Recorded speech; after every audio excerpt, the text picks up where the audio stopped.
Il y a quelques épisodes, j'avais reçu Philippe Grégoire, agriculteur, qui était venu nous parler des conditions de vie vécues par ceux qui pratiquent sa profession. Le concept de ce genre d'épisode vous a plu, alors j'ai décidé de réitérer l'expérience avec cette fois-ci une autre profession, celle que l'on nommait il n'y a pas si longtemps que ça le plus beau métier du monde.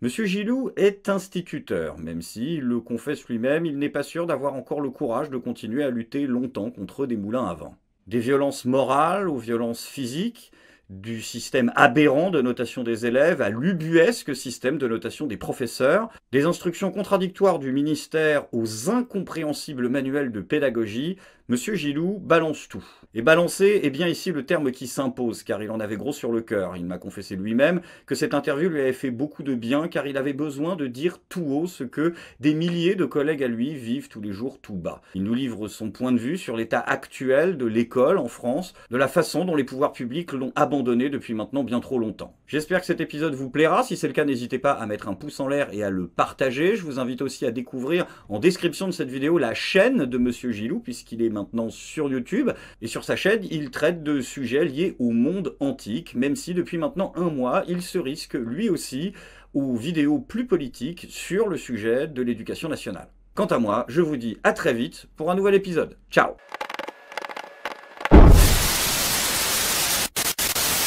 La pédagogie, comment ça se passe? Allez, vif du sujet, comment se passe un cours? Votre gamin, qu'est-ce qu'il fait en salle de classe? T'arrives, déjà, les élèves se lèvent. Dis-toi que des bouquins de trucs comme ça, il y en a des tonnes. Hein. Je traduis du latin, du grec, je traduis de l'hébreu, je parle italien, j'ai récité du Dante. Je ne comprends pas un texte de pédagogie. Non mais attends, vraiment, les profs ont des trucs comme ça? Je vais pas refaire l'histoire de l'humanisme, mais c'est encore un mot qu'on emploie n'importe comment. Tout est un humanisme maintenant, merci Jean-Paul Sartre. La métaphysique à partir de mes fesses, hein, c'est le sous-titre de L'être et le néant, je crois. Coup de téléphone d'une entreprise, on apprécie ce que vous faites, on vous rachète vos années, vous venez chez nous, le type il fait une belle carrière. Il a des connaissances. Tu sors sur une thèse, l'étude des genres dans les recettes de cuisine sicilienne au 1er siècle avant notre ère, tu intéresses qui ?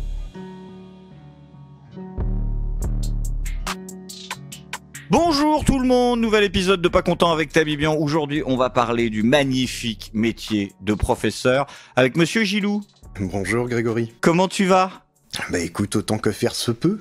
Alors ceux qui avaient suivi l'émission qu'on avait fait avec Mandrill sur sa chaîne t'avais déjà vu te livrer à des saillies et des extravagances poétiques et philosophiques stupéfiantes. Mais aujourd'hui, c'est pour parler de ton métier de professeur, peut-être bientôt ton ancien métier de professeur que tu es là. Je vais en profiter pour me présenter, je prends la balle au vol.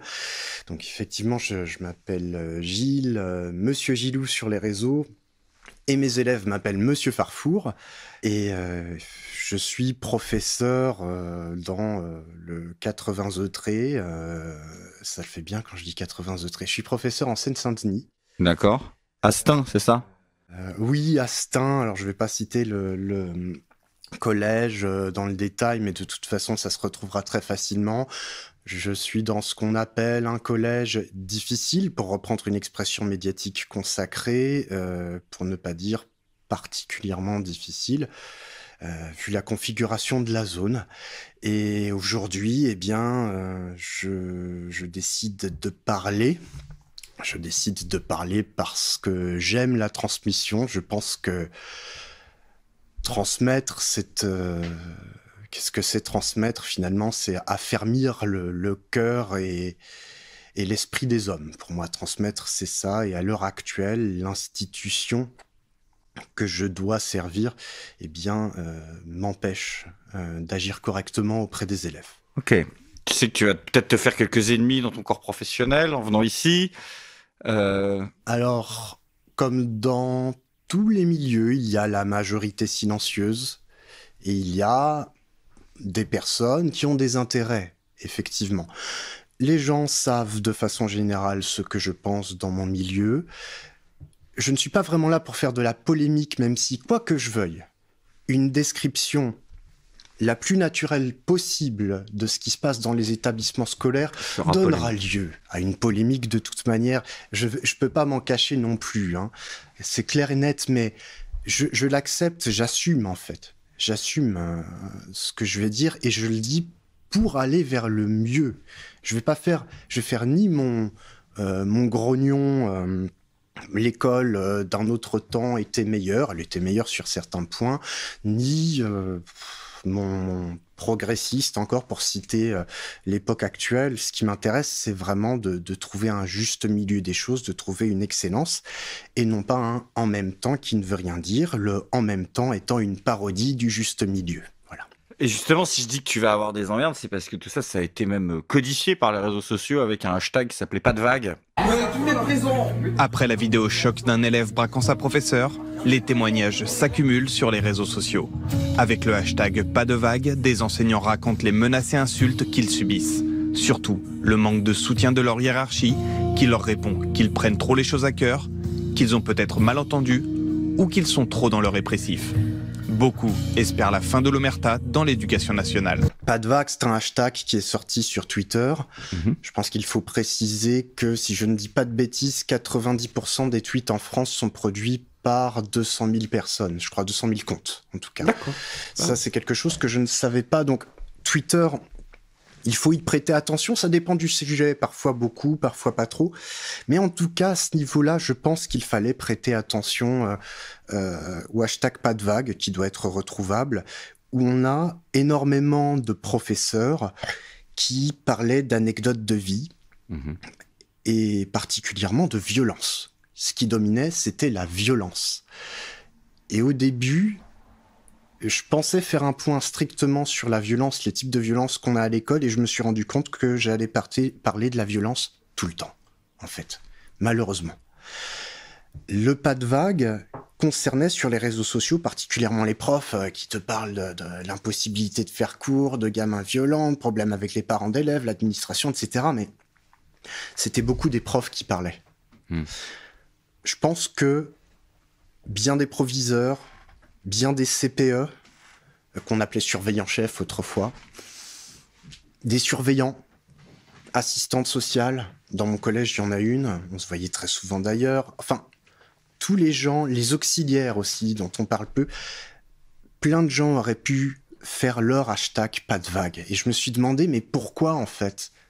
Est-ce qu'on communique pas ? Ce hashtag pas de vague dévoile une structure en arrière-plan. L'éducation nationale est faite de strates, prof, administrateur, il y a l'inspection, etc. Ce n'est pas une vraie hiérarchie, en fait. Et ça, les gens se rendent pas compte. Ils ont l'impression que tu as un proviseur qui chapeaute tout ça, qui donne les instructions. C'est pas comme ça.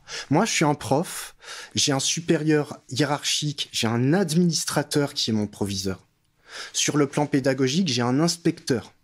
Sur le plan de mon placement sur le territoire, ça se joue aussi au niveau du ministère et du rectorat. Les demandes de financement, elles vont varier. On va demander au département, à la région.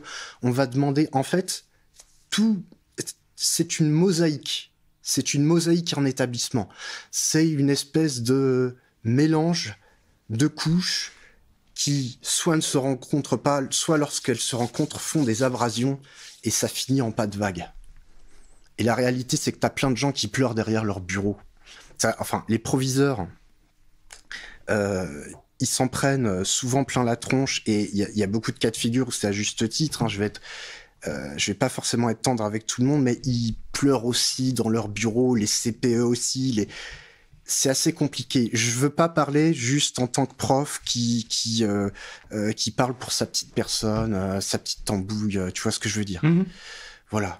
Donc aujourd'hui, je voudrais dépasser le pas de vague, montrer la structure. La liberté de l'enseignant ou des différentes personnes qui composent un établissement scolaire, elle a, ces dernières années, est-ce que ce carcan administratif, il s'est renforcé ?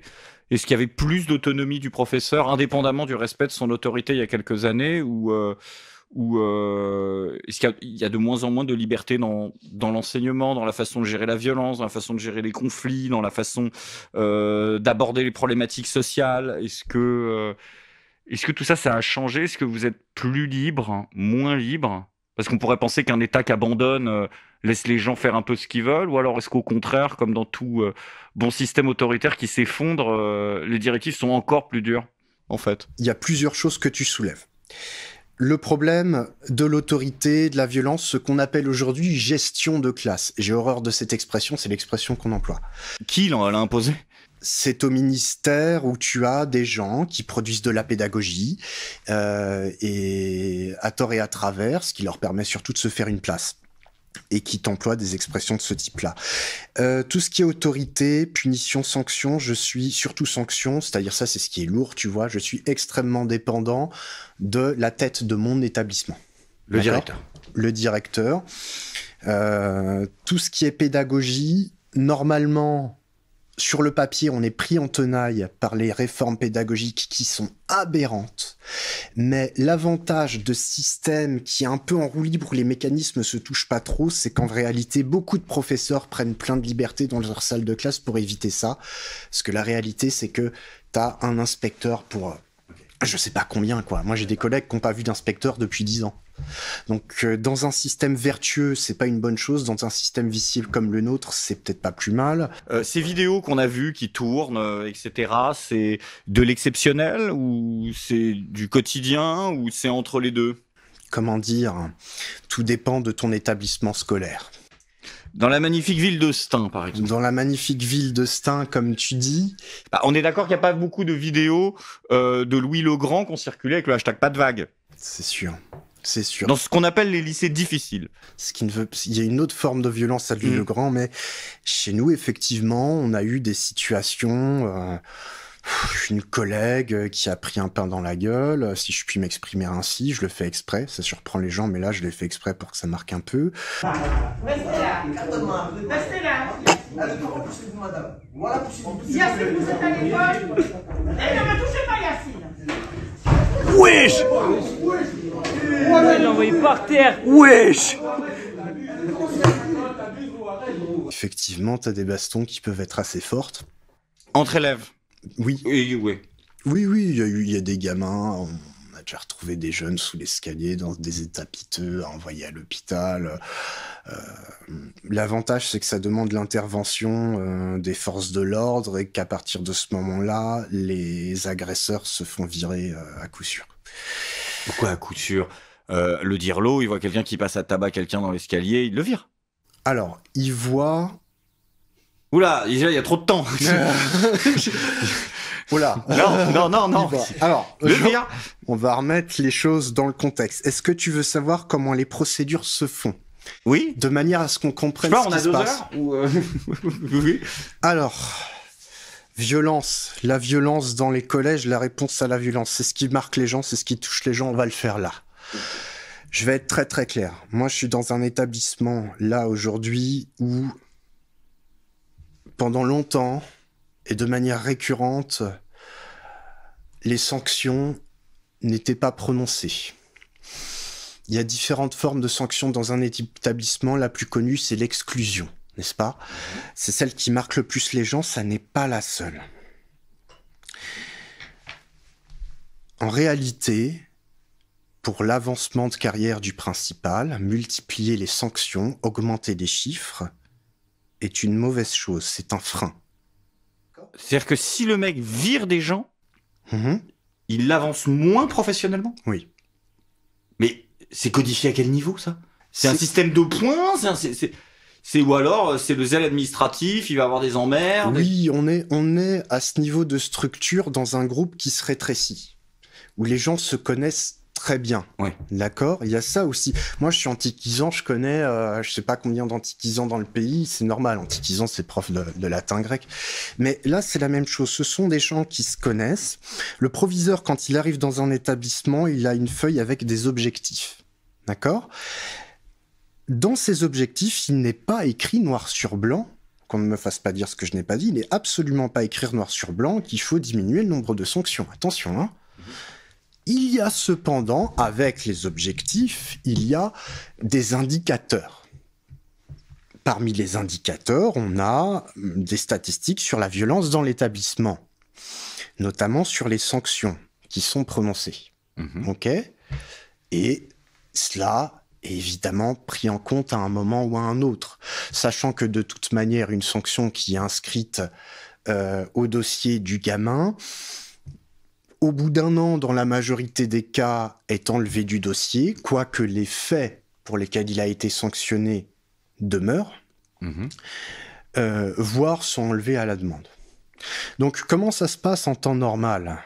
Dans une salle de classe, tu as un prof, fait des punitions.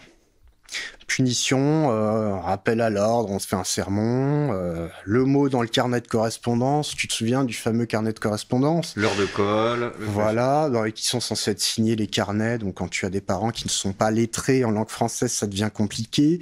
Et l'heure de colle, par la suite, effectivement, qui embête un peu tout le monde parce qu'on est censé surveiller les heures de colle, le CPE nous le demande et il a raison, mais nous on n'a pas le temps. Donc c'est le genre de choses qui fait qu'on va commencer à s'engueuler, tu vois, pour des raisons idiotes.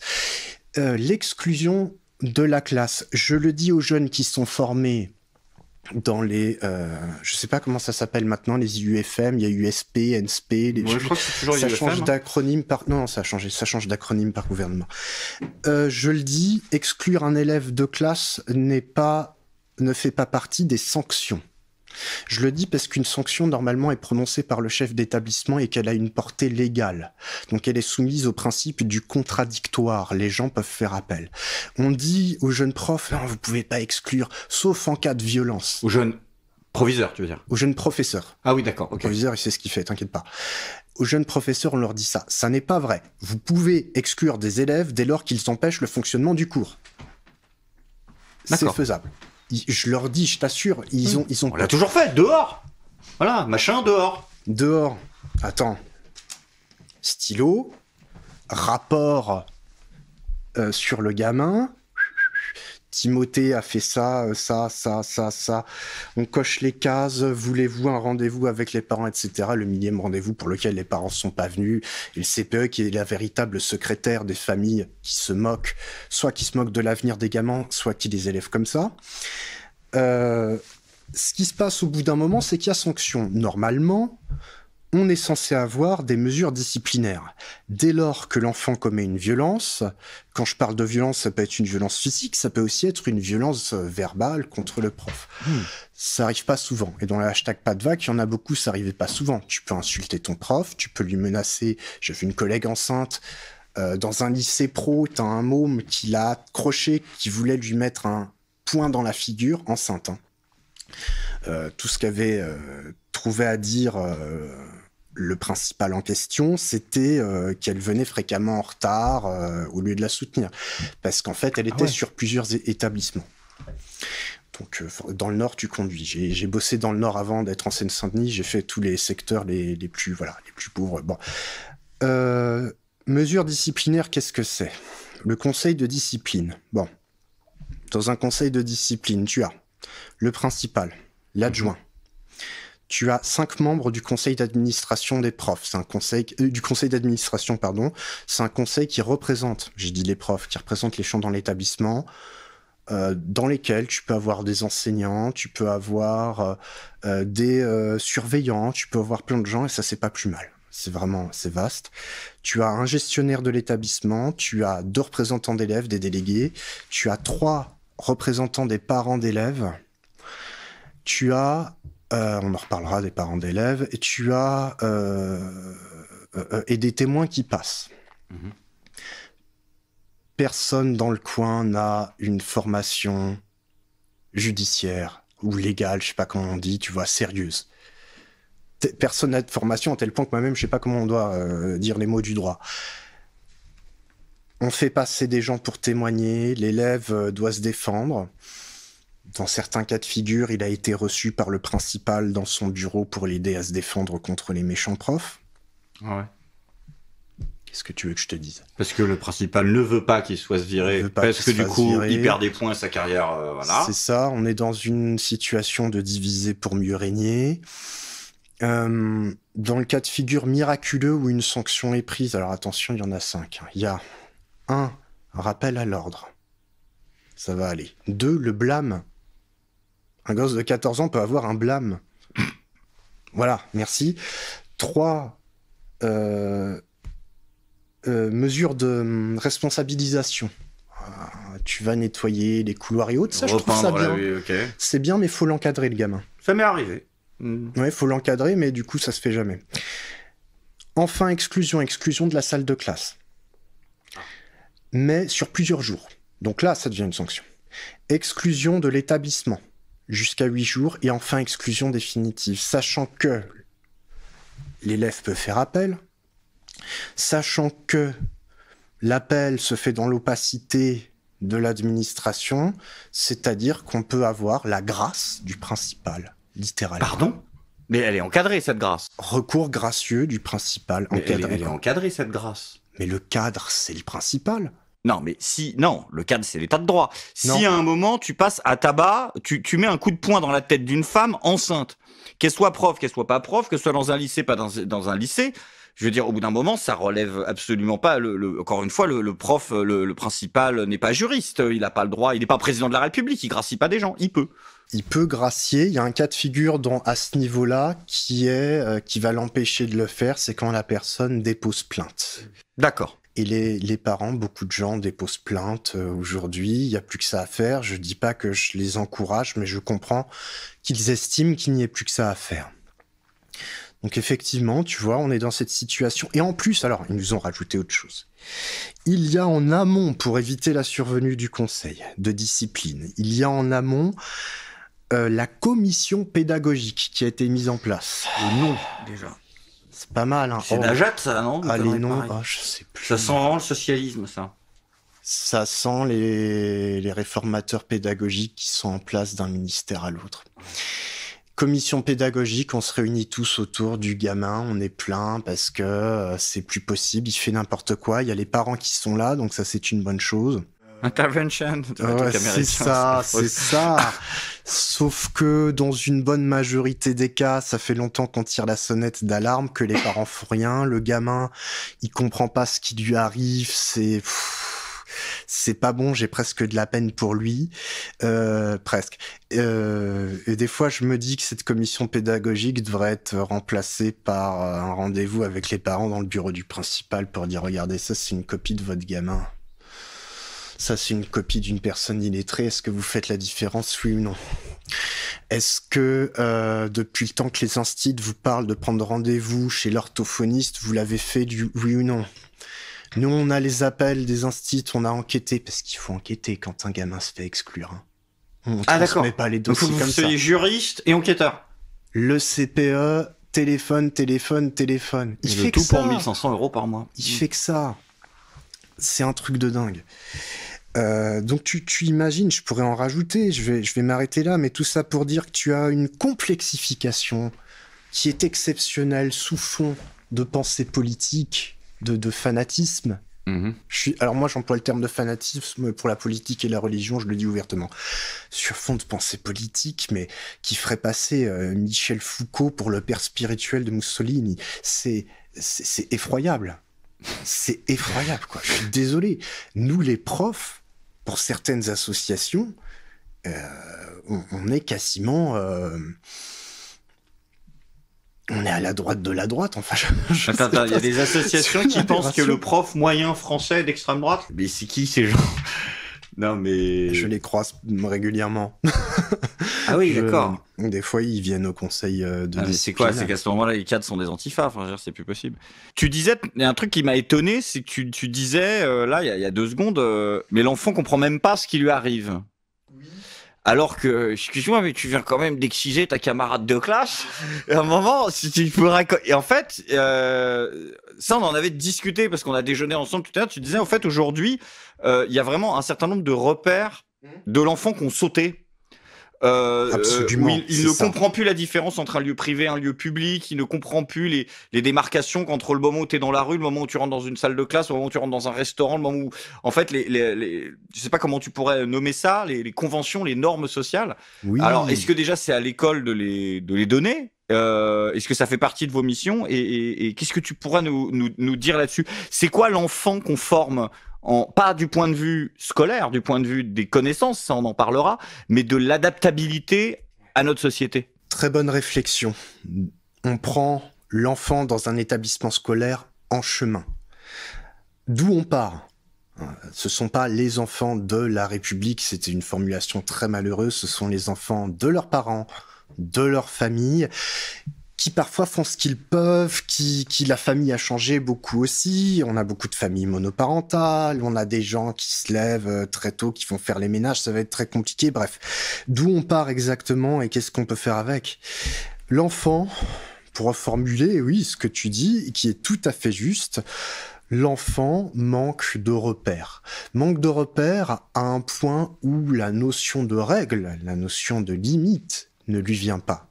C'est-à-dire qu'il faut sans arrêt lui expliquer mais pourquoi ce qu'il a fait est mal.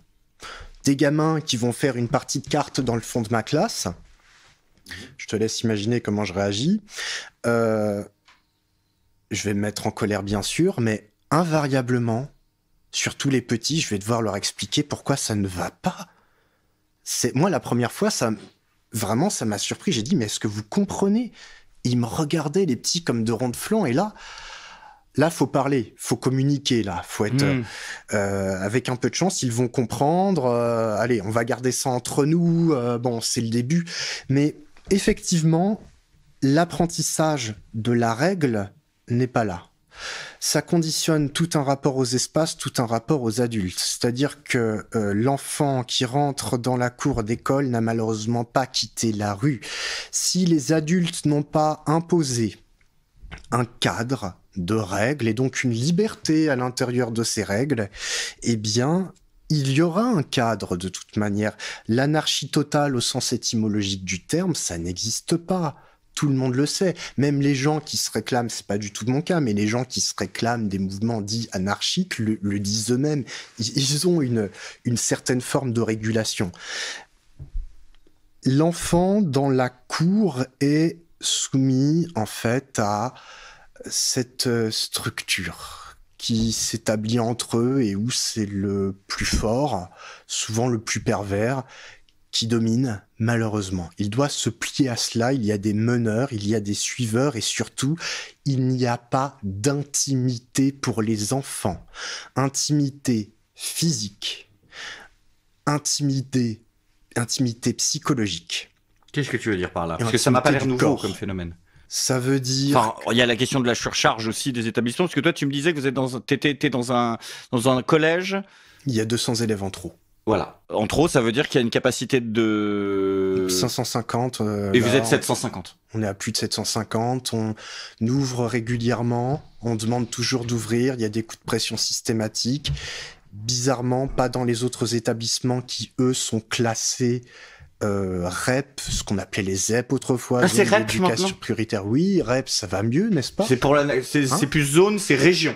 C'est réseau. Ah, c'est un réseau d'éducation. C'est les internets, Greg. C'est réseau d'éducation prioritaire. C'est pas la mode, ouais. Greg. Je sais pas ce que je fiche ici. Mais c'est vrai, je suis désolé, je suis dépassé. Tout apprendre, hein. Toi, t'as pris des heures de colle, hein. Alors. Ah, j'en ai pris, oui, bien sûr. Et effectivement, réseau, et t'as beaucoup de gamins, donc une proximité. Quand je parle d'intégrité, il n'y a pas une serrure sur les toilettes qui soit pas explosée. Moi, il me demandait toujours, monsieur, on va aller à deux aux toilettes tout le temps. Je disais non, c'est pour faire des bêtises dans le couloir. Et à un moment donné, les filles m'ont dit, mais monsieur, elles m'ont expliqué et ça m'a rendu taré. Donc, de toute façon, si tu refais les serrures, elles sont recassées. Festival de main, alors expression de mes élèves, festival de main aux fesses dans les rangs pour sortir. Ah ouais. Oui, alors il y a des violences sexuelles aussi. Les violences sont genrées, qu'on le veuille ou non, et les filles sont aussi violentes que les garçons, faut pas croire. D'accord, faut aussi le dire. Tu as effectivement, c'est des réseaux, des petits réseaux de vol et de recel. Ils imitent ce qui se passe à l'extérieur. On va voler des colliers, des stylos. Il y a un cours du stylo 4 couleurs. Il y a un cours. Il y a un cours du stylo 4 couleurs. Tu as une var, d'accord. Voilà. Donc, je peux te fournir si tu veux. Il y a, c'est ça quoi. Et de passage en passage. De la délinquance embryonnaire, anecdotique. Mimétisme. Mais mimétique, oui. Ce qui est extraordinaire, ce qui est impressionnant, c'est que l'apprentissage par mimétisme a reculé, puisque l'enfant est au centre absolument, mais le mimétisme en termes de future délinquance, lui, Ça me gêne d'employer le terme de délinquant parce qu'on peut faire beaucoup de bêtises quand on est au collège et devenir un truc très bien. Ça m'embête un peu. Mais en termes de mauvais comportement, on va dire, le mimétisme, celui-là, ça se passe très très bien. Ne t'inquiète pas. Ne t'inquiète pas. Et le niveau scolaire de ces jeunes-là. Ah, le niveau. Parce qu'il y a toutes ces histoires, il y a toute cette question que tu voulais soulever de la pédagogie. T'as beaucoup critiqué la pédagogie. Oui. Mais qu'est-ce que ça veut dire? Qu'est-ce que t'entends derrière? Moi, je me souviens du grand débat, à l'époque Bérou, tout ça, de syllabique, de pas syllabique, de méthode d'apprentissage. Mais quand j'entends les termes, de réseau, de machin que t'emploies, j'ai l'impression qu'on est au-delà de ça. De quoi se sont nourries, de votre point de vue, toutes ces politiques scolaires? D'abord des meilleures intentions du monde.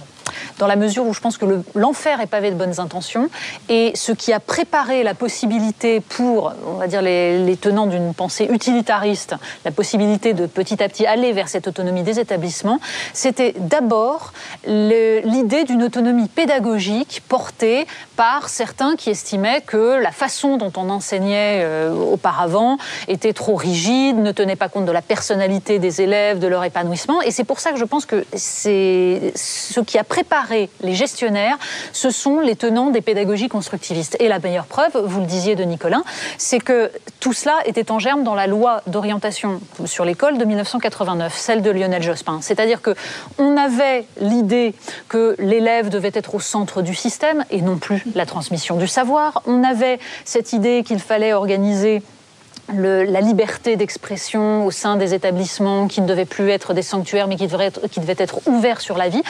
Tout cela relevait de très très bonnes intentions. Ça a petit à petit détruit d'abord les savoir-faire des enseignants, c'est-à-dire leur connaissance de leur métier, la façon dont ils transmettaient les savoirs. Et ensuite, ça a petit à petit dégradé le système en lui faisant perdre d'abord toute sa raison d'être. C'est-à-dire que les professeurs, les jeunes professeurs qu'on voit aujourd'hui ne savent parfois pas quelle est la justification de leur présence devant les élèves, puisqu'on leur explique depuis des années qu'ils ne sont que des animateurs du groupe classe, comme je l'ai entendu si souvent. Ils ne sont pas des transmetteurs, ils n'ont pas à imposer leur savoir aux élèves. Et du coup, quand on détruit petit à petit ce qui fait le cœur, ce qui fait l'essence de l'école républicaine, après arrivent des gestionnaires qui disent « Oh là là, ça coûte très cher, ça fonctionne très mal, regardez les résultats catastrophiques, il faut libéraliser ». On a parlé de comment les enfants voient le monde des adultes. Mais comment ces adultes qui sont au-dessus de vous, qui vous disent comment bosser, voient l'enfant? Est-ce que ce pédagogisme, c'est tout simplement des mots creux pour des carriéristes qui n'ont aucune vision d'ensemble? Ou est-ce qu'il y a vraiment, on parlait de Foucault tout à l'heure, l'expression de la part de ces gens-là d'une véritable philosophie de la déconstruction, d'un véritable rapport à l'enfant et à comment il doit apprendre? Est-ce que les ministères successifs niquent les 15 ans de travail de l'autre d'avant et que du coup on tourne en boucle? C'est quoi qu'on appelle la pédagogie? C'est quoi que les profs comme toi critiquent quand ils critiquent le pédagogisme? Le pédagogisme, c'est un terme qui est employé, donc il y a beaucoup de choses dont tu as parlé. Je vais parler de la pédagogie, je vais prendre en exemple. Qu'est-ce que c'est? Quelle est sa racine latine? Alors, c'est une racine grecque. Tu veux qu'on la refasse pour que tu dises non, quelle est sa racine grecque? Non, regarde, il est sympa, il fait ça avec ses élèves aussi. T'as eu 0. Tu veux la refaire? La pédagogie. Alors, qui vient du grec. Tu as ago. Bien, tu es cultivé. Mais on l'a vu, on va laisser. Arrête. Pédagogie, ça vient. Et là, ce qu'il vient de vous faire, c'est comment un prof moyen corrige une copie. Non. Exactement. Non, c'est ça. Ce que j'aurais fait, non, parce que là, j'ai voulu te chambrer, parce que t'aimes bien rigoler. Moi, ce que j'aurais fait, j'aurais dit, c'est pas loin, c'est ancien, c'est latin, il y a pas autre chose. Il m'aurait donné des noms, et je fais grec, oui. J'aime bien faire des ping-pong avec les gamins comme ça, c'est marrant. Et puis ça les éveille, ça les intéresse. Ça vient de 2 racines grecques. La première, c'est pédo, païs, que tu retrouves dans pédo. C'est une autre forme, peu importe, qui veut dire l'enfant. D'accord? Enfant, on parle du jeune âge. Ok? Donc, on a ago. Ago, je sais pas, comme dans Agora. L'agora, synagogue, hypnagogique, hypnos, agogique, ce qui t'amène vers le sommeil, c'est ce qui guide. Le pédagogue, dans l'Antiquité grecque, celui qui guide les enfants. C'est celui qui guide les enfants. dans une culture où la classe d'âge et la neutralisation des différences à l'intérieur de cette classe d'âge est importante dans le cadre de l'éducation, on devrait peut-être s'en inspirer. Mais c'est celui qui guide les enfants, c'est pas celui qui leur enseigne, effectivement. Aujourd'hui, la pédagogie, pour faire simple, alors tu as la didactique, qui est la mise en place, grosso modo, des éléments pour faire ton cours, et la pédagogie, c'est cette espèce de relationnel qui est mise en place avec le gamin. On est passé pour la pédagogie d'une période où effectivement, dont Monsieur Brighelli par exemple est nostalgique, il n'a pas complètement tort, où tu as vraiment une autorité du prof qui pose la chose, à une époque où on te parle de demande permanente d'interlocution individuée. Est-ce que tu sais ce que ça veut dire? Quoi? Mais Non, mais c'est une blague. C'est quoi? Attends, demande. Est-ce que je recommence? Vas-y, demande permanente d'interlocution individuée. Ah, la régie peut participer. Qu'est-ce que Saucisson peut participer? Elle sera peut-être mieux que moi d'ailleurs. Demande permanente.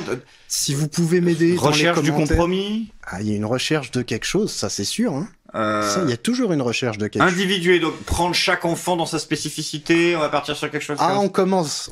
Pas mal. Pas mal. T'as pensé à te reconvertir? Non, mais ça c'est un pyramide. Hein. Pyramide. Crocodile. Cette banane. phrase a été Camoulox. Cette phrase a été prononcée par un monsieur qui s'appelle Philippe Mérieux, qui est d'origine suisse et qui a énormément influencé les réformes pédagogiques récentes.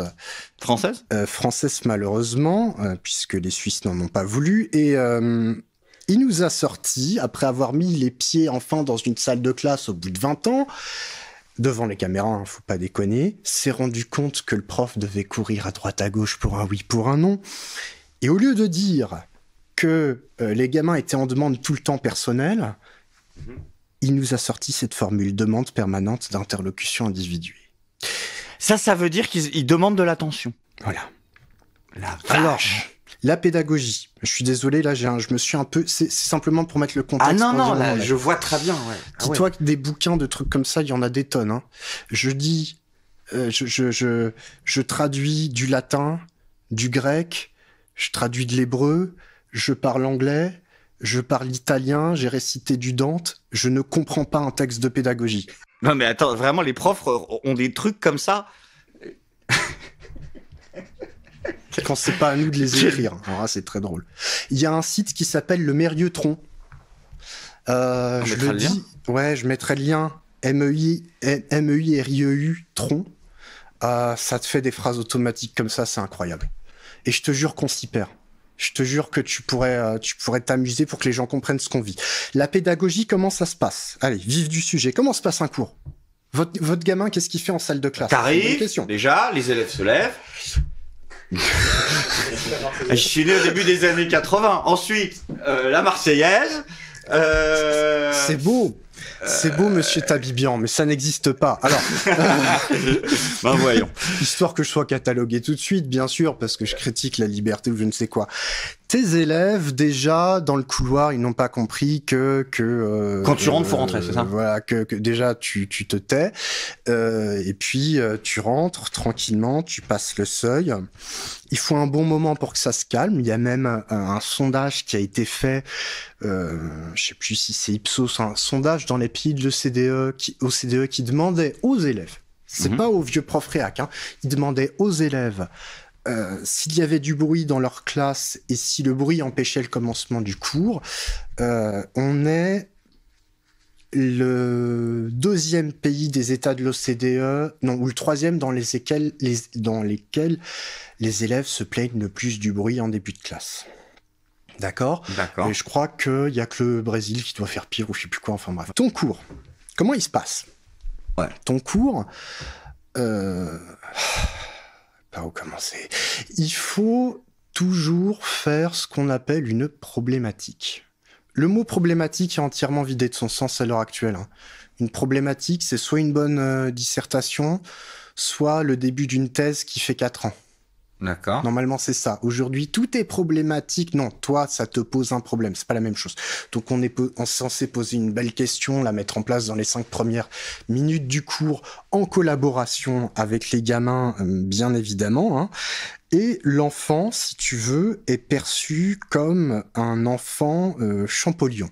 C'est ce que j'appelle, moi, l'enfant Champollion. Je te donne un exemple tout simple.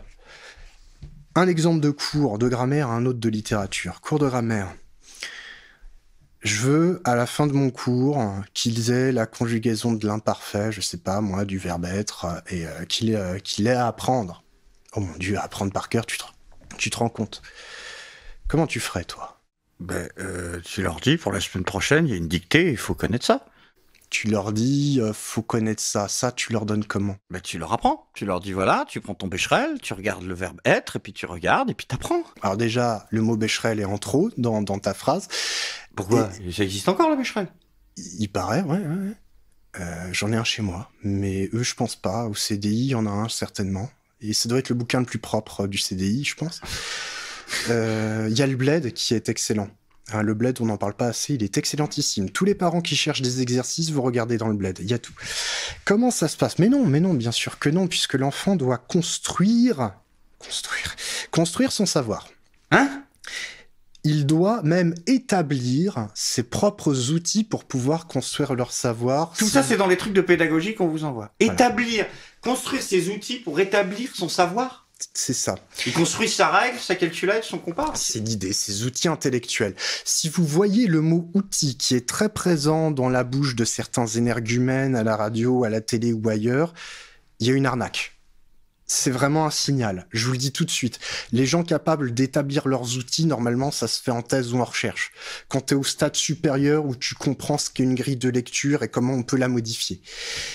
Comment ça se passe? Tu vas leur filer un texte avec des verbes qui sont au temps passé, une narration quelconque. Donc, il faut que ça rentre bien dans la séquence de cours que tu es en train de faire, dans le chapitre si tu préfères. Il faut que ce soit un chapitre qui te raconte, je sais pas, le roman d'aventure, c'est en 5e, sur Moby Dick, sur ce que tu veux. On regarde le texte, et puis tu vas les amener à s'interroger. Quand est-ce que l'histoire se passe? Ils se posent des questions, donc on va relever dans le texte quand l'histoire se passe, quels sont les mots. Ça me paraît pas délirant comme approche. Pour le moment, ça va. On va repérer les mots, et puis, parmi ces mots, est-ce qu'il y en a qui sont particuliers? Est-ce qu'on va les trier? Pas bête. On va trier les verbes, on va essayer de voir les différences, on va essayer de constituer au bout d'un moment un tableau. Tout ça sur le papier. Tu te dis, mais c'est bien. Oui, je vois pas... Tu te dis, c'est bien. Je t'ai dit que j'enseignais dans une classe du 93, dans un des établissements les moins faciles, où les gamins ont le moins de cadres qui puissent exister en Île-de-France. Je te l'ai déjà dit. Hein. Ouais, c'est ça. Hein. Tu crois que ça se passe comment? Est-ce que ça se passerait différemment si la méthode était différente? Oui. Oh oui. Ce qui se passe dans la réalité, c'est que les gamins sont tellement en perdition. Ça se passe bien avec des enfants qui sont très structurés. Les enfants du mec qui a pondu la note pédagogique, par exemple. C'est ça. Et qui a Louis le Grand. C'est ça, et qui ne suivent pas ces méthodes. Vous êtes parisien, vous avez un bon job, vous avez vos enfants qui sont visiblement plutôt... Bon, vous en avez parlé, hein, donc c'est pour ça aussi que je me permets de le dire. Qu'est-ce qui fait que vous vous dites, je vais mettre mes enfants dans une école privée, sous contrat, l'école alsacienne. Pourquoi vous faites ça? Ça, c'était pour des raisons privées qui n'ont pas grand-chose à voir avec le niveau des enfants, et donc je ne vais pas parler de ma vie privée. J'ai déjà vu des faux culs, mais vous êtes une synthèse. Des enfants qui sont très structurés, des enfants qui ont pas un adulte pour 24 gamins. Tu crois que dans les écoles des nouvelles pédagogies, t'as un adulte pour 24, il y a un adulte pour 8. D'accord? Ça coûte 4000 balles à l'année. J'aime beaucoup Montessori. Montessori, c'est pas ce qu'on fait là. Hein. C'est pas du tout la même chose. Ils ont pompé, en fait, la rhétorique. Ils ont pompé Montessori, Fresnel et les autres pédagogies qui, en fait, sont anciennes. Ils en ont fait une rhétorique. Mais ils ont oublié que ça marche en petit comité. Voilà, que ça marche en petit comité, qu'il faut former les gens et surtout, ils savent pas comment ça marche. Je vais être très honnête, ils ne savent pas comment ça marche et ce sont des choses qui sont faites au départ pour les pauvres, contrairement à ce qu'on croit. Donc, en fait, toi, quand tu essayes de mettre ça en classe, en réalité, les enfants n'arrivent pas du tout à suivre. Ils ont une capacité de concentration de quelques minutes. C'est un bazar absolument permanent. À la fin du cours, t'as celui qui ne sait pas parce que il faut les aiguiller sans leur dire, donc les gamins ne savent pas où ils doivent aller. Celui qui sait déjà s'ennuie comme un rat mort. Soit il devient... il empêche le cours, je vais tâcher de rester dans les limites de la politesse, et vraiment, il devient très excité, très agité. Soit il déprime. Vraiment. Il y a un absentéisme des élèves qui ne se sentent pas bien à l'école et qui sont des bosseurs. J'ai une très bonne anecdote là-dessus, d'ailleurs, de la part d'un inspecteur. Soit ils sont paumés, parce qu'ils n'ont aucun cadre, parce qu'à la base, chercher le verbe, ils savent même pas ce que ça veut dire, quoi, tu vois. Et on est censé leur avoir appris en amont, si bien qu'on reprend le CP. Et à la fin du cours, le gamin est complètement perdu. Ce qui est écrit sur le cahier, c'est pas une conclusion, c'est pas un cours, c'est une trace écrite qu'on est censé élaborer ensemble. Une trace écrite ? Une trace écrite, autant te dire que si c'est une copie, c'est une trace écrite. C'est une trace écrite, c'est comme ça qu'on dit. C'est comme les vestiges. C'est un vestige auquel les parents ne comprennent rien. Ils ne peuvent pas comprendre. Je suis désolé pour eux, je me sens mal à l'aise à chaque fois. Que les élèves sont incapables de leur réexpliquer, parce qu'ils étaient complètement à l'ouest pendant le cours, et que cette méthode, dans les faits, ne marche pas, qu'elle accroît au contraire les inégalités. T'as toujours connu cette méthode, toi ? Moi, depuis que j'enseigne, c'est ce qu'on préconise. Ça fait une bonne quinzaine d'années que vraiment, au niveau du choix, on n'y est plus. On n'y est plus du tout. Prenons un exemple plus parlant. Devant un texte de littérature, pour comprendre ce qu'il y a dans un texte, les thématiques abordées, on n'est pas là pour faire d'élèves de 5e des futurs agrégés. Et j'entends tout à fait qu'il est nécessaire de les intéresser au texte, heureusement. Moi, je leur lis, j'adore leur lire, ils adorent quand je préfère qu'on n'ait pas appris grand-chose et de les avoir au moins fait rêver en lisant, tu vois, au moins quelque chose. Il n'y a pas de souci avec ça. Sauf que qu'est-ce qu'on nous demande de faire ? On nous demande, comme première question, de demander à l'élève son ressenti. Tout part du ressenti. Pourquoi pas ? Est-ce que vous avez aimé, pas aimé ce texte ? Mais là, ça prend des proportions qui sont aberrantes, quoi. C'est-à-dire que le gamin est mis complètement au centre de l'enseignement. C'est lui qui fait tout pareil. Qu'est-ce que tu en penses ? Comment vous le ressentez ? Écrivons comment vous le ressentez. Mais à la fin, on n'a rien appris sur les thématiques, en fait, qui sont abordées dans le texte. On n'a rien appris sur le message qui est véhiculé, message qui peut donner lieu à effectivement à des émotions beaucoup plus intéressantes. Et on essaie de nous faire croire qu'à partir de là, on va pouvoir faire des élèves, on va pouvoir former des jeunes qui seront capables d'empathie. Mais c'est pas ça l'empathie. C'est pas être tout puissant devant un texte et pouvoir dire j'ai détesté sur ma copie. Oh, c'est très bien, tu as dit les raisons pour lesquelles tu n'avais pas aimé. Tu as réussi à t'exprimer en écrivant 3 phrases. C'est pas comme ça. Enfin, l'empathie, ça c'est un truc qui me fout les boules. C'est le principal problème de l'enseignement et de l'école, c'est que tout ce qui relève du processus empathique est inhibé et détruit. Mais vraiment, l'empathie, c'est pas uniquement des émotions. L'empathie, c'est être, moi comme je le dis aux élèves, je leur explique au premier cours de l'année, c'est être en phase et en face de l'autre. En phase émotivement, tu ressens des choses, mais aussi en face, c'est-à-dire que tu dois avoir un recul, un certain recul sur tes émotions et sur l'autre. On n'est pas dans le narcissisme quand on est empathique. Et on fait une tresse comme ça avec ces 2 éléments d'émotion. C'est compliqué l'empathie. Il faut l'apprendre, il faut l'enseigner, et on fait une tresse à 2 de l'aspect de réflexion et de l'aspect d'émotion. Et les gamins, on gonfle leur narcissisme à fond. Tu rajoutes à ça... L'enfant roi, quoi. L'enfant roi, il construit son savoir, il construit tout, il lui arrive rien s'il se passe de mauvaises choses. Tu as remarqué que depuis le début, je n'ai pas évoqué la question des victimes. il se débrouille, pour rester poli. S'il y a prise en charge dans un établissement de ces cas de figure, c'est parce que certains professeurs le veulent bien.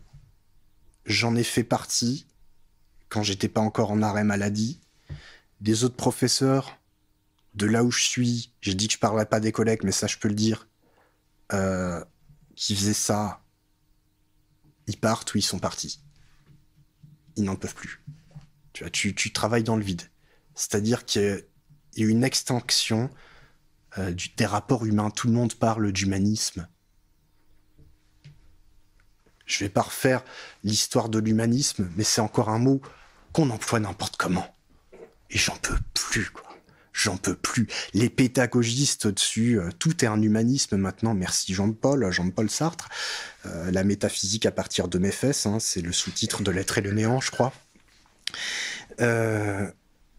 C'est vraiment... Et ces types-là qui produisent, et j'ai pas répondu à ta question, est-ce qu'ils sont bien sérieux, ces gens-là qui produisent ces réformes pédagogiques?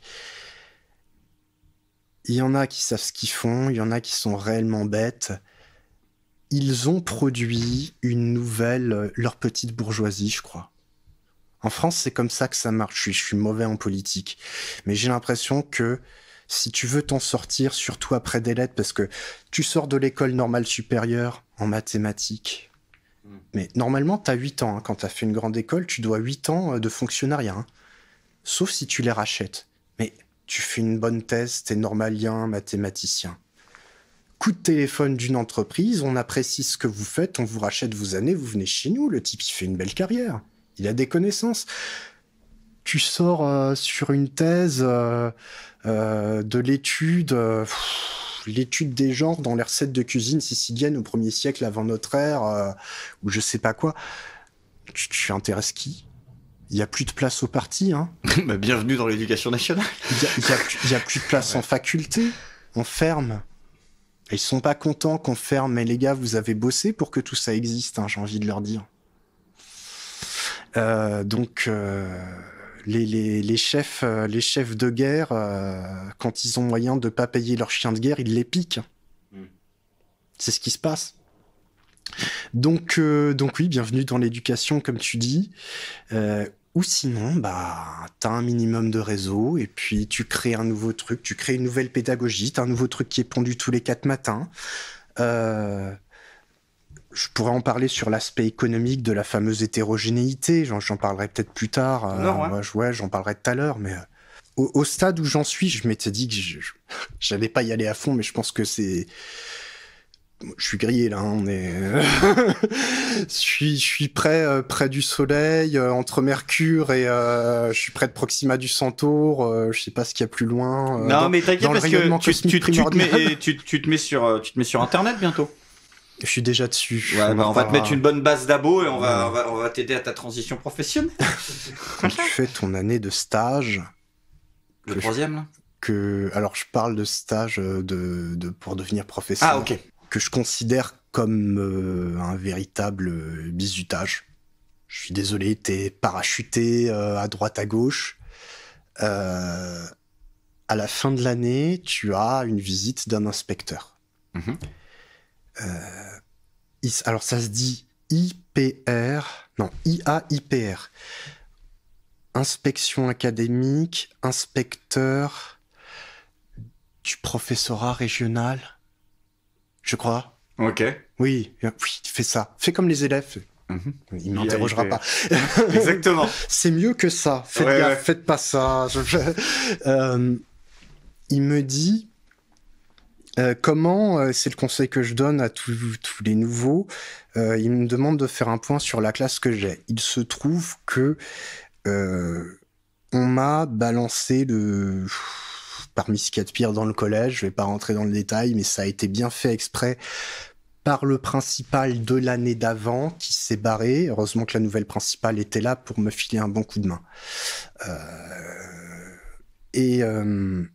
Moi, comme un idiot, je lui dis ce qui va pas. Il ne faut jamais faire ça. Je lui parle des difficultés avec les élèves. Et je lui dis que le peu d'élèves qui forment ce qu'on appelle la tête de classe, je ne préfère pas les bons élèves aux autres, je le dis d'avance. J'apprécie tous les gamins.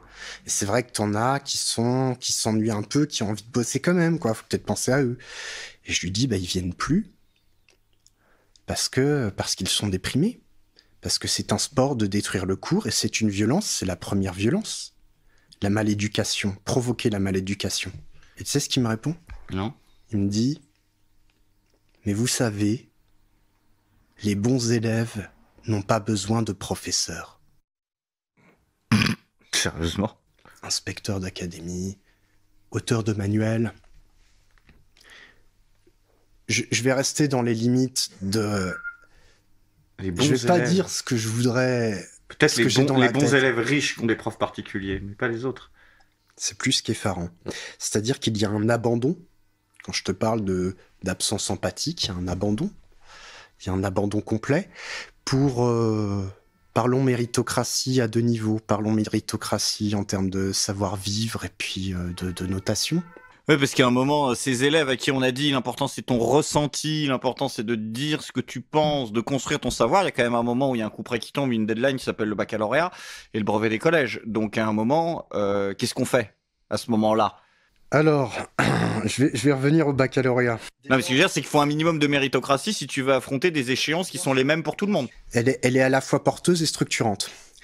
Et normalement, elle est diverse. C'est-à-dire qu'elle t'amène vers tel ou tel objectif. T'es pas un meilleur humain à être boulanger ou à être avocat ou ceci. Tu vas vers ce qu'il y a de mieux. Au niveau comportement, comment ça se passe ? Il faut adopter tous les traits relatifs à la manipulation et au narcissisme pour s'en sortir quand on est élève. C'est là que tu t'en sors le mieux. Faut pas être honnête. Je suis désolé, c'est ce que je vois. Un gamin qui sait y faire, un gamin qui sait manipuler les autres et qui prend ses habitudes extrêmement mauvaises, celui-là va s'en sortir, qui sait porter un masque en conseil de discipline, qui a parfaitement intégré les éléments de type accusé, l'inversion accusatoire, très fort. Tout le monde maintenant, les profs, il y en a plein qui se plaignent d'être accusés d'être racistes. Évidemment les gars, vous croyez quoi ? T'as ça, ça on en reparlera sur les fanatismes, donc ça c'est le premier point en termes de comportement. Le comportement c'est censé compter beaucoup. Deuxième point, la notation. Notation. C'est abscon comme terme, enfin, vous sortez du bouquin, monsieur, vous sortez de l'Exode dans le désert, enfin, qu'est-ce qui se passe ? Il y aura bientôt des serpents dans la salle de classe pour punir les élèves. Non, on a des couleurs. Ah oui, maintenant, il n'y a plus de notes, c'est des couleurs, c'est ça ? C'est ça. Vert, bleu, jaune, rouge... Alors, j'ai fait une vanne une fois en conseil pédagogique parce qu'on a la réunionnite aiguë. Moi, je propose, parce que comme personne ne comprend les couleurs et on se repose la question, comment faire comprendre les couleurs aux gens ? J'ai dit une fois, on pourrait, pour les daltoniens, c'est compliqué, et puis les gens qui ont du mal, je propose qu'on prenne 20 couleurs et qu'on les remplace toutes par un numéro. Et on m'a plus jamais redemandé mon avis, tu vois. Je sais très bien faire ça. Je sais très bien ne plus jamais être embêté par ces gens. Les couleurs, tu as 4 couleurs. Tu vois, je fais ça comme si... Rouge. Ouh, c'est ça ? Bien. Jaune. Voilà. Vert. Hey. Vert plus. Vert foncé même. Ah. Expert. Ouf. Oh oui, oulala. Alors, comme disent les Français, oulala, rendez-vous. Je suis en train de péter un câble, vous voyez ce que ça fait ? Faites prof, ouais. Donc, en fait, on note les élèves sur quoi déjà ? On les note sur des compétences. Quand même, des acquis, des savoirs. Des acquis. Et alors là, je vais me faire des amis et pas des amis. La pensée en termes de compétences est loin d'être idiote. Honnêtement, je le dis, le rapport à la manière dont tu notes, dont tu évalues le gamin, on va parler d'évaluation plutôt, c'est pas bête du tout. Tu vas faire une dictée, tu vas les évaluer spécifiquement sur les verbes. Voilà. Tu vas pas les évaluer sur des mots qu'ils n'ont jamais vus. C'est idiot. Il y a des choses qui sont bonnes comme ça. Tu vois, compétences, tu vas pouvoir dissocier sur une copie. Je leur demande de faire ce qu'on appelle une écriture d'invention, c'est-à-dire inventer une histoire. je vais dire, voilà, il va y avoir une compétence sur votre capacité à écrire une narration. Donc, pour écrire une narration, il faut mettre des verbes au passé, il faut utiliser la troisième personne, il fit ceci, il fit cela, etc.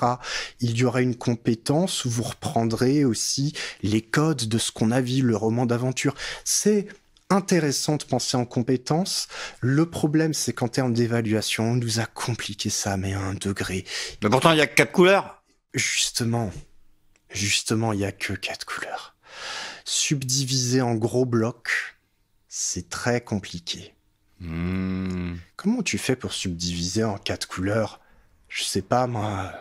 Notre conjugaison de l'imparfait, c'est compliqué. Il y a énormément de cas de figure où c'est difficile. Rouge, non maîtrisé. Il sait, celui qui a écrit SAIT, il est vert plus. Celui qui a écrit SAIS, il est vert clair. Celui qui a écrit SAI, il est jaune. Et celui qui a écrit CES, bon, il a, c'est quoi en dessous en dernier? C'est rouge, c'est ça. Voilà. Alors, rouge, non maîtrisé, jaune, fragile, vert, maîtrisé, pour faire simple. C'est vrai que sur des fautes d'orthographe, c'est compliqué d'appliquer un barème comme ça, ouais. Attends. Et le jaune fragile, on l'a remplacé par en cours de maîtrise. Je sais plus. En cours de maîtrise! Maintenant, si t'as un élève. Ah oui, ça change tout. Qui n'a rien écrit. Il a oublié le S, mais il est en train de maîtriser. Non, un élève qui a rien écrit du tout, tu mets quoi? 0. Enfin, tu mets... Rouge, ouais. Rouge, j'ai rien. Ouais. Un élève qui a écrit, mais c'est la première chose. Faute, qui a essayé. Tu sais qu'il a essayé, hein. Je suppose que dans le système actuel, je mettrais jaune. Moi, je saurais pas quoi te dire. Et tu sais pourquoi on a 4 couleurs et en école primaire, ils en ont 3? Ils se sont rendus compte, ils adorent se monter la tête, ces gens-là qui s'ennuient énormément, ils adorent surintellectualiser les choses. Courbe de Gauss, ça pose un problème, la courbe de Gauss, parce que t'as un gros ventre, il faut la casser.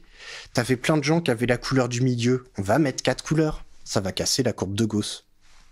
Alors qu'en réalité, aujourd'hui, dans une salle de classe, on a 3-4 qui sont tout en haut, t'as un creux, et puis t'en as plein qui sont derrière. Ça, c'est fini. Niveau méritocratie, je te laisse imaginer ce que ça donne, sachant que, à la fin du cycle, ils nous ont dit on va faire des cycles. Pour le brevet, par exemple, tu es compté sur contrôle continu à partir de la 5e. D'accord? Okay. Le contrôle continu compte pour un pourcentage de la note, je sais plus si c'est 40 ou je me rappelle plus, 50 je pense. Sauf que, qu'est-ce qui se passe de temps en temps? Ça, je l'ai vécu. Et pourtant, c'était une principale que j'aimais beaucoup, mais je pense qu'elle devait faire ce qu'elle avait à faire et je ne saurais pas ce que j'aurais fait à sa place. Donc, je dis, voilà. Qu'est-ce qui se passe? On est réunis autour de la table. On montre les notes des gamins qu'on a mis sur un logiciel qui coûte la peau des fesses à l'éducation nationale au lieu d'embaucher des gens pour faire notre logiciel. Et il faut faire des moyennes des couleurs. Quoi? Est-ce que vous devez toujours faire des moyennes, mais vu qu'ils ont mis des couleurs, il faut quand même faire des moyennes? Des moyennes de couleurs. Des moyennes de couleurs? Je suis pas prof d'art plastique, je suis très mauvais. Ah si, moi j'ai 20 000 Warhammer en bas dans la cave. Si le mec il est mi-rouge, mi-jaune, bah il est orange. Ben non. Alors en plus, pour un type comme moi, alors il paraît que les gens qui ont les yeux bleus sont comme ça, je pense que c'est de la superstition, mais les noms, je ne sais à peine mettre des noms aux couleurs, si tu veux. Bon, j'ai retenu quand même vert, jaune et tout. Alors qu'est-ce qui se passe? Tu as la barre, en fait, qui s'affiche comme un graphique, parce que ces couleurs sont redistribuées en groupes de compétences, chaque groupe de compétences appartenant à un domaine de compétences qui peut être noté dans diverses matières. Et donc, tu as une barre avec, est-ce qu'il a eu beaucoup de rouge, est-ce qu'il a eu du jaune, est-ce qu'il a eu du vert, etc. Il faut qu'on fasse à l'œil. Et qu'est-ce qui se passe, bien évidemment, à l'œil? On va vers le haut. J'ai eu des gamins qui n'avaient rien fichu de tout le collège, qui étaient mis au même niveau que des mômes qui avaient bossé, qui s'étaient arrachés, et qui n'étaient pas forcément excellents, mais qui avaient fait l'effort. Ouais. Donc la célébration de l'effort, c'est fini. Pareil pour sur les bulletins, tu vois, la mémoire, avec la fatigue, j'ai des trous de mémoire. C'est pas grave. Les commentaires sur les bulletins, le terme me reviendra. Il faut être gentil, etc.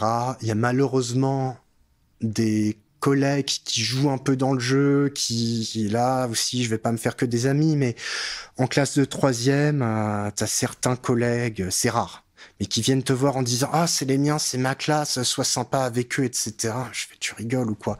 Ton môme m'a détruit mon cours de latin, mon cours de français, mon cours d'histoire, mon cours de ce que tu veux d'un bout à la fin de l'année. Je vais mettre qu'il est sympa au même titre que les autres. » Il n'y a plus aucune différenciation. Enfin si, il y en a une. Il y en a une. Toi, tu viens d'un collège de Stein. Toi, tu viens d'un collège de province. Tu remarqueras que les collèges et établissements de province, tout le monde s'en fout dans les médias. Je le dis, j'ai grandi dans les Deux-Sèvres, ça me tient un peu à cœur. Mais alors, par contre, si tu viens d'un établissement de Paris ou autre, là, c'est bon, t'as la pastille. T'es un génie d'un établissement sans histoire même, tu vaudras moins qu'un âne batté d'Henri IV. C'est la vérité. Ouais. D'accord ? La méritocratie, il n'y a pas. Pareil pour les profs. C'est la même chose pour les profs. Tout le monde pense, question que tout le monde se demande là, à laquelle je vais répondre, mais qui est envoyé dans les endroits les plus difficiles ? Quelles sont les réponses qui sont apportées à ça d'habitude ? Tu me corriges parce que toi, t'es plus à l'écoute de ce qui est médiatique. Moi, comme je t'ai dit, la télé, je l'ai plus depuis longtemps. Enfin bon, même la radio, j'écoute plus, j'en peux plus, c'est trop anxiogène. On a un système de points qui est hyper contraignant. Tu gagnes un certain nombre de points. Au fur et à mesure, c'est pas des couleurs. Oh. Non, c'est pas des couleurs. Nous, on a des points, on est noté sur... Tu fais 20 points par an dans un collège, t'as un bonus de 50 points au bout de 4 ans. Pour aller à Henri IV, il faut 1002, 1005, je pense. Ah oui, d'accord. Déjà, faut rentrer dans l'académie. En lettres classiques, c'est 600 points. Donc, bon. Ah ouais. Tant mieux pour ceux qui y sont. Je sais pas si j'aurais les capacités d'enseigner là. Ça se trouve pas du tout. Ça se trouve, ce serait pas bon pour moi. Mais ce que je veux dire, c'est qu'il y a énormément de magouilles. La première magouille, elle est généralisée, c'est le Pax. Tu te paxes avec quelqu'un qui vit dans une autre académie. Ouais. Tu gagnes un nombre de points hallucinant. C'est débile. Au bout de 4 ans, tu fais, je crois que c'est 600 points. Oh, il doit y avoir un business avec ça. Il y a tout un business, il y a et c'est un tableau immense. Alors là, tu disais, je vais pas me faire que des copains. Non, je vais pas me faire que des copains. Je suis désolé, les gars, qui faites ça. Ne dites pas que vous êtes solidaires avec les gens comme moi qui sont à votre place, en fait. Voilà. Dans le 93. Je vais aussi soulager beaucoup de monde en disant ça. C'est une arnaque généralisée. C'est incroyable, ce truc. D'un autre côté, moi, quand des jeunes m'appellent, il y a une étudiante qui a pris contact avec moi sur ma chaîne. Je lui ai donné un peu de latin. Je lui ai dit, écoute, tu sais quoi ? Si tu peux faire un Pax, ma grande, fais-en un, parce que toi, tu pourras pas. Donc même moi, je leur conseille. Mais j'ai un collègue qui avait, alors pour le coup, c'est subjectif, c'est un témoignage, qui est prof de sport. Il voulait partir à Bordeaux. J'ai une collègue, ça fait plus de 10 ans qu'elle est là, il a toujours pas la mutation. J'ai un collègue prof de sport qui ne l'a pas eu, il a fini par se renseigner chez les autres qui l'ont eu, et sur les 7 mutations de Créteil, l'académie de Créteil vers Bordeaux, il y en avait 6 qui avaient un Pax. Le mérite n'existe pas, c'est mort. C'est mort. Putain, y a tout... Le mérite pour tes actions dans l'établissement, parce que tu leur fais faire des sorties, parce que tu rentres dans la pédagogie de projet, ça c'est encore un truc nouveau, tu leur fais faire un boulot pour aller je sais pas où, pour aller visiter à la fin, pour le concrétiser, c'est pas bête, mais bon, c'est encore un truc qui fait perdre du temps souvent. Avant, tu avais des avancements à partir de là. Celui-là, il est efficace, il bosse et tout, on va lui faire gravir les échelons plus avant. C'est fini. Il n'y a plus un copec. En fait, c'est copinage. Les inspecteurs le disent, on peut pas vous le donner. Je voudrais, mais je peux pas. Il peut pas. Il voudrait, mais il peut pas. Copinage, ouais. Copinage. Alors. Et magouille, parce que ça doit se négocier avec de la thune aussi, tout ça. Ça se négocie aussi par le réseau des grandes écoles. Alors, il faut pas croire que tous les gens de grandes écoles ont ce qu'ils veulent. Il y en a beaucoup qui sont surpris de sortant de l'école normale supérieure J'explique pour les gens, hein, l'école normale supérieure est une grande école française. Il faut avoir un baccalauréat, puis rentrer dans une classe préparatoire qui est sélective, puis après une grande sélection, on rentre dans ce qu'on appelle l'école normale supérieure où, comme disait Jean d'Ormesson, c'est un endroit où il est très difficile d'entrer pour ne rien y faire finalement une fois sur place. Et ce qui est pas vrai en fait, ils ont tout, voilà, ils dénaturent un peu. Tu peux ne rien y faire. C'est un bon mot. C'est un bon mot. En fait, si t'es vraiment passionné à fond dans ce que tu fais, tu vas t'occuper. Ne t'inquiète pas. T'as un très bon cadre en tout cas. Et c'est peut-être le problème. Il y a un trop bon cadre. Ils sont trop hors du monde. Mais enfin bon. C'est un autre débat. C'est un autre débat. Mais il y a des gens, effectivement, salut Sciences Po si vous nous regardez, qui se font offrir des places en plein Paris, comme ça. Je sais pas, c'est bizarre, enfin, des événements hors de la matrice. Qu'est-ce que ça peut bien vouloir dire? Je ne sais pas. Je me pose des questions. Je me pose trop de questions, certainement.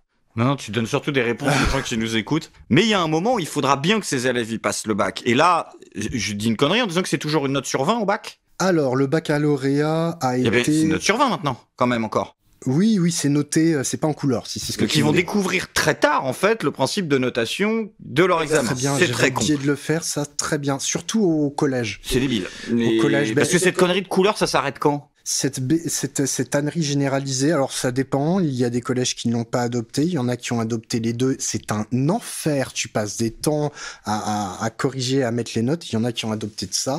Je félicite les collègues de mon établissement actuel qui prennent soin en classe de 3e de les préparer en leur mettant au moins des notes indicatives, en les poussant pour leur faire comprendre que c'est compliqué. Les notes, ce qui est changé en fait, c'est les notes du contrôle continu dans la petite sauterie dont je t'ai parlé, où on est tous là, où on montre les notes du gamin pour faire ensemble la fameuse moyenne, ça finit en vert plus pour tout le monde. Ça, c'est pas les notes qui sont truquées, c'est une perception qui crée ça naturellement. Tu as cette bienveillance. Tu me dis qu'aujourd'hui, les établissements scolaires bidonnent les notes. Des établissements scolaires difficiles pour masquer les trous dans le bateau. Tu peux enlever difficile. D'accord. Je dis qu'aujourd'hui, il y a des séances dans lesquelles les enseignants sont réunis autour de la table, s'exclament toutes les 2 minutes en disant que c'est inadmissible d'augmenter les résultats, ce n'est pas une moyenne, c'est une mascarade ce qu'on fait, mais que, in fine, eh bien, ça se fait devant nos yeux. L'augmentation des notes, elle se fait au moment des épreuves écrites, d'accord? C'est-à-dire que toi, tu viens corriger, et puis tu les corriges, et puis les notes sont artificiellement augmentées mathématiquement, d'accord? Donc c'est-à-dire que administrativement, t'as quelqu'un qui rentre les notes par copie, et ben t'appuies sur +2, +4. Ah oui, d'accord, c'est ça. C'est un trucage. Oui. C'est comme Bruno Le Maire avec ses comptes, quoi. Ok, d'accord. Mais c'est dans quelle proportion c'est augmenté? On transforme pas des 8 en 14, enfin. Alors, en dessous du 8, je sais pas si ça existe. Ouais, mais on met la moyenne à des 9, quoi. Plus. Ah ouais. Réussite au bac, tu connais les statistiques? Non. 95%. 95, tout va bien. Réussite au brevet? Ouais. 90. Tu as plus de chances de réussir ton baccalauréat que ton brevet si on prend en considération la cohorte dans laquelle tu te trouves. C'est un peu inquiétant. Les gens s'inquiètent pour les réformes du bac et compagnie. Ça a été très difficile pour les collègues, là. La réforme du lycée, ils ont dû refaire en plus tous les emplois du temps. Enfin, tous les programmes en même temps, ça a été un enfer. Mais il y a plus de baccalauréat. On le donne, vraiment. Parce que moi, quand je vois les sujets qui tombent, par exemple, tous les ans au bac de philo, je parle pas de la copie, je parle du sujet, de la difficulté du sujet. Du point de vue de la difficulté du sujet, j'ai pas vu une baisse d'exigence. Je trouve que les questions qui sont posées sont à peu près aussi complexes que celles qui nous étaient posées. J'ai pas regardé les copies de maths, mais j'ai pas l'impression qu'on te demande de +2 en terminale non plus. Ça, je saurais pas dire. J'avais fait bac maths, spé maths, je me souviens. Bon, oui, c'était important. Je te donne un exemple. Ouais.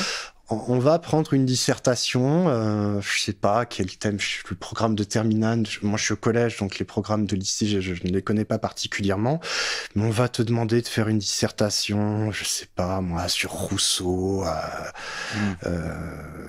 qu'importe le sujet, on s'en moque, qui aura toutes les complexités de la problématique, qu'il faut analyser, etc. Ça vaut 0.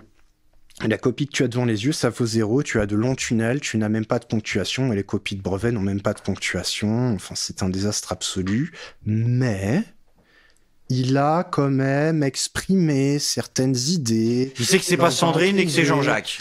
Voilà. Il a compris ça. Il sait que c'est pas Brigitte, ouais. Il sait ne pas trop faire de fautes d'orthographe au niveau... je vais pas dire grammatical, au niveau lexical, etc. On reviendra dessus. Voilà. En phonétique, ça se comprend, voilà. Ouais, c'est de la phonétique, quasiment. Merci la méthode globale. Méthode globale qui consiste en 20 secondes à montrer pour l'apprentissage de l'écriture. Toi, t'as appris babi, bobu, méthode syllabaire, syllabe. La méthode globale consiste à prendre des images avec écrit, je ne sais pas, tomate dessus, et en dessous, il y a écrit le mot tomate. Ils doivent globalement donc reconnaître la chose et on fait passer les cartes vite. Sauf que résultat des courses, dès qu'ils sont sur un nouveau mot, ils ne savent plus le lire, ils butent 3 fois par ligne. Vous voyez ce que c'est, hein, la méthode analytique, c'est C et H, ça fait ch. C-H-I, ça fait chi. C-H-I-E, ça fait chier. C-H-I-E-N, ça fait chien. D'accord? Méthode analytique. Bon. Alors, méthode globale, hein, vous connaissez, vous mettez une image de chien, c'est quoi? C'est un chien. Voilà. Bon. Et alors, imaginez, enfin, pour comprendre l'aberration, alors, première question que je vous pose, quelle méthode favorise quelle classe sociale?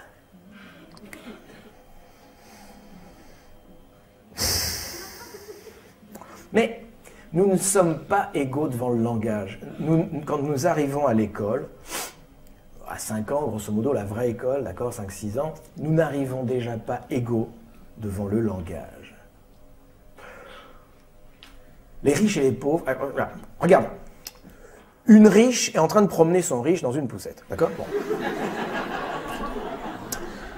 Passe un chien qui court après un chat. Que dit la riche?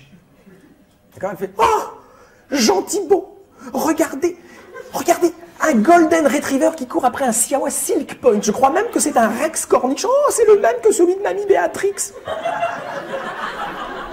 Le gosse a déjà fait de l'anglais, vous voyez, je veux dire. Bon. La pauvre, elle est en train de promener son pauvre dans une poussette de pauvre. Un chien passe qui court après un chat. Que dit la pauvre? Ah, Kevin, regarde le woubou qui court après un mimi. Oh, le woubou. Oh, ben il est pas mimi le woubou. Oh, le mimi, il est pas mimi le woubou. Pourquoi il court après le mimi le woubou? Oh, pas mimi le woubou. Bon. Le gosse arrive à l'école. Méthode globale pure. La maîtresse pose une image de chien devant Gentil Beau. Elle dit, qu'est-ce que c'est? Le riche répond, c'est un golden retriever. Mais oui, mais Gentil Beau, c'est très très bien, tu sais. La maîtresse est contente. Elle pose une image de chien devant le pauvre. Elle dit, c'est quoi? Woubou. Non, c'est un chien. C'est un chien, répète après moi. C'est un woubou. Non, je viens de te dire, c'est un chien. Chien. C'est un woubou. Non, tu vois, tu es en train de confondre le sujet avec l'action. Tu vois, woubou, c'est ce qu'il fait, c'est pas ce qu'il est. Comment woubou, il aboie, mais lui, c'est pas un woubou. C'est un chien. Écoute, fais un effort. C'est un woubou. Ok, je te donne une dernière chance. C'est un woubou. Allez, tac, grille de micro-compétences. Clac, clac, clac, clac. Incapable de comprendre la différence entre le sujet et l'action. Ne comprend pas une question. Ne sait pas y répondre. Tac, mal latéralisé. Hop. Et moi, quand ils m'entendent lire, ils ont l'impression que j'ai un super pouvoir. Je sais que je lis bien, j'aime bien lire, mais ils ont l'impression de ça, quoi. Qu'on vit dans 2 mondes différents, les élèves. C'est affreux. Ils ne savent pas ce que c'est que le bonheur de la lecture. Même de la lecture dans la tête. Dans l'Antiquité, on ne lisait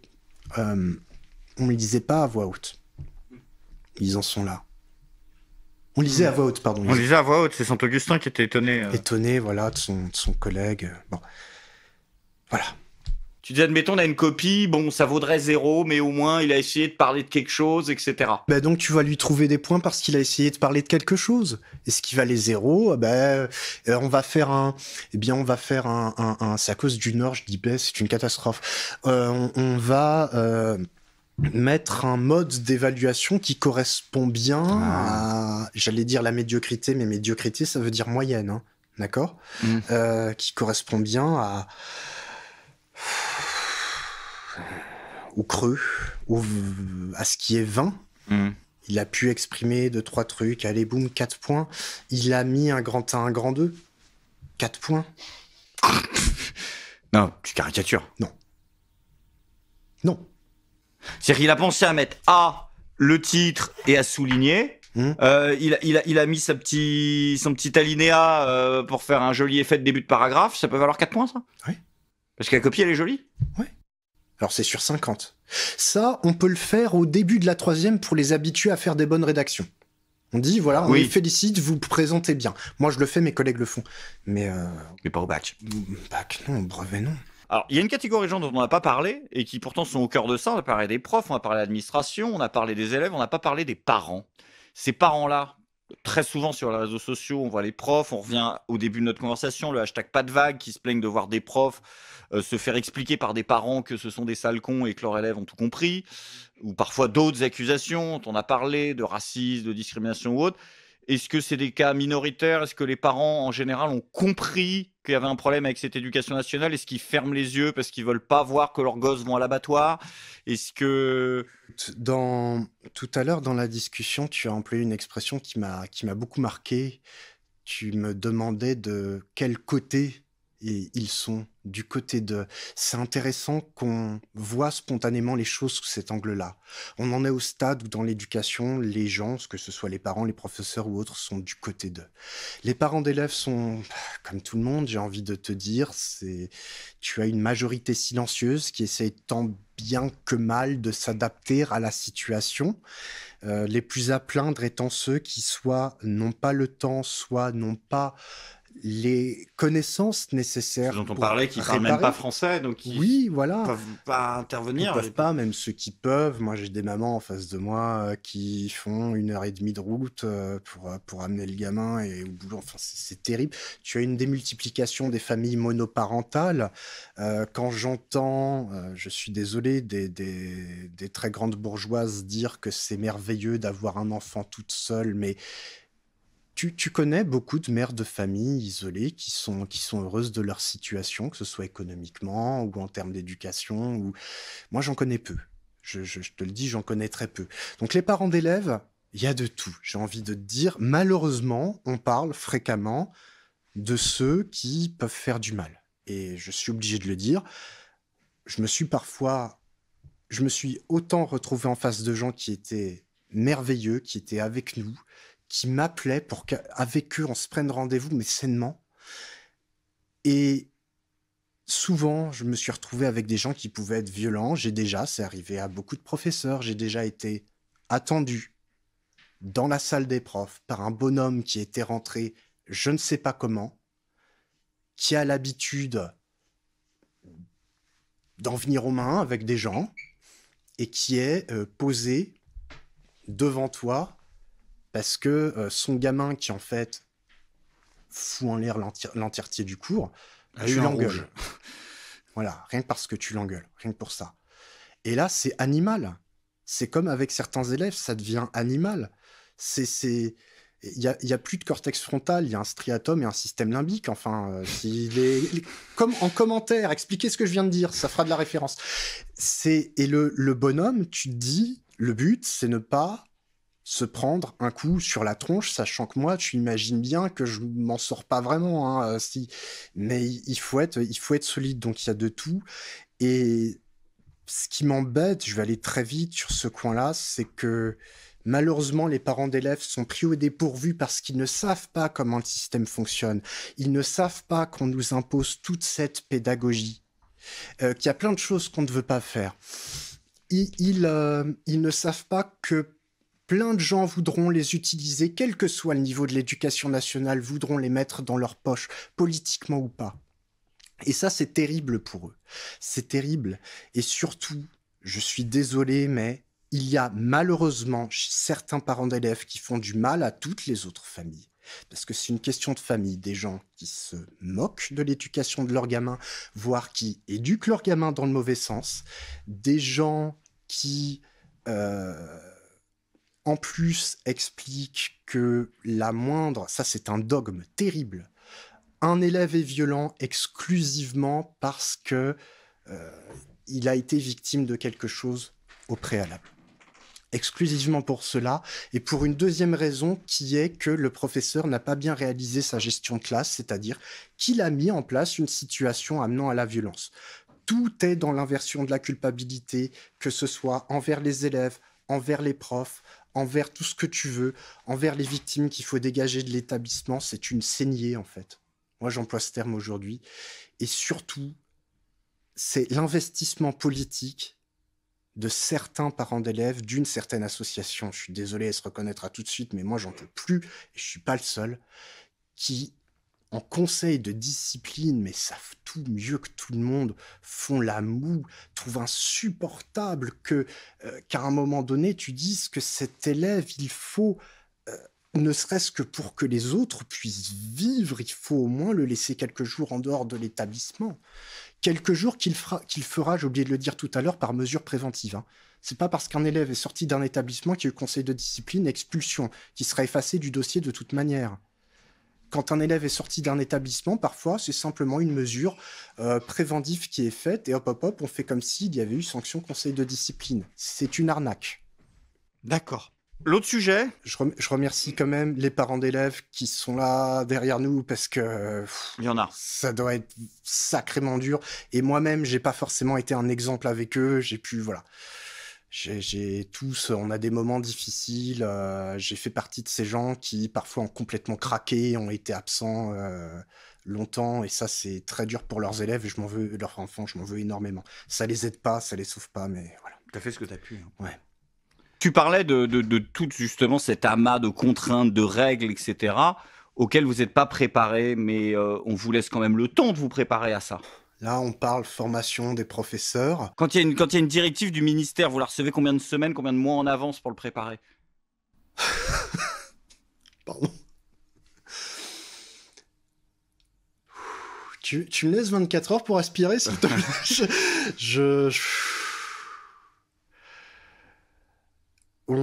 Je vais dire quelque chose que personne ne sait quasiment. On apprend au même moment que la population générale la publication ou le projet de publication d'une nouvelle directive, d'un nouveau projet. Attends, c'est-à-dire que vous apprenez comme tout le monde devant BFM le soir au JT, vous voyez ce que vous avez le lendemain? On apprend, oui, il y a des syndicalistes qui ont, entre autres, pour travail de surveiller tout ce qui se passe dans les journaux, tout ce qui est publié. Ils sont abonnés d'ailleurs aux articles payants, on en a besoin, et ils nous transmettent cela. C'est devenu même une mécanique huilée. Parce que sans syndicat, vous seriez même pas prévenus, en fait. On devrait se débrouiller par nous-mêmes. Mais c'est devenu même une mécanique huilée. C'est-à-dire que les gens du ministère savent ce qu'ils font à ce moment-là. Ils savent que ça va être repris. Donc, les syndicalistes nous préviennent. Ils nous disent, voilà, il va falloir à un moment donné qu'on organise l'établissement pour que pendant la période, là, de maladie, eh bien, les élèves aient tel ou tel parcours. Donc, on essaye de se débrouiller entre nous. Dans un établissement de 750 gamins comme le nôtre, on a rajouté des murs partout. Enfin, c'est un enfer. Et ensuite, au bout d'un moment, au bout d'une semaine, on reçoit une espèce de PowerPoint dont l'esthétique confine à la grâce de Gérard de la Conta et qui a 45 pages. Ah oui, vous n'avez pas le droit au PowerPoint de McKinsey. Il n'est pas plus long, le PowerPoint de McKinsey. Il n'est pas plus long. Il me fait penser que, quelque part, si on n'a pas de recul sur sa propre langue, et les élèves n'ont plus de recul sur leur langue, ils seront manipulés par la parole des autres. Et les enseignants ne sont pas encore dans cette situation-là. On peut leur reprocher beaucoup de choses au niveau politique et autres, ce que je peux comprendre. Le problème des enseignants, c'est qu'on souffre de la maladie de l'enfant qui crie au loup. Il y a eu énormément de greffes ou autres. Je comprends les gens qui se disent « qu'est-ce qu'ils sont encore ? C'est pas possible. » Là, on est dans une période où, si c'est pour la violence, si c'est pour que votre collège devienne une REP, ouais, les actions sont bonnes, il faut qu'on se réconcilie avec les parents d'élèves. Voilà. C'était nul comme fin. Non, c'était sincère et ça se voit. Et je pense que beaucoup de tes confrères et consoeurs regarderont ça avec le sentiment qu'on a exprimé des choses qu'ils auraient peut-être aimé eux-mêmes exprimer. Ouais, et qu'ils ne peuvent pas. On va te laisser reprendre tes esprits un petit peu. Oui. Merci à toi d'avoir été là. Bien sûr, merci à vous. Et de toute façon, on se revoit vite dans ce format ou dans un autre. Dans un autre, ouais. Mandry est à Paris, alors on va peut-être tourner un petit truc. Peut-être bien, oui. J'ai une chaîne, je sais pas si on oui, on va faire la promo tout de suite. Promo, ça s'appelle L'Envol Antique. Tout un programme, et puis... C'est une chaîne de quoi ? C'est une chaîne de vulgarisation sur le monde antique, le latin, le grec, qu'est-ce que le sacré, qu'est-ce que la catharsis. Là, on va faire un petit bond, et voilà. Allez découvrir ça, on le met en description de la vidéo. Voilà. Et on va se revoir vite. Merci à toi d'être venu, merci à la régie, merci aux spectateurs, et comme on dit ici, merci Cognac Jet, à vous les studios, et à une prochaine.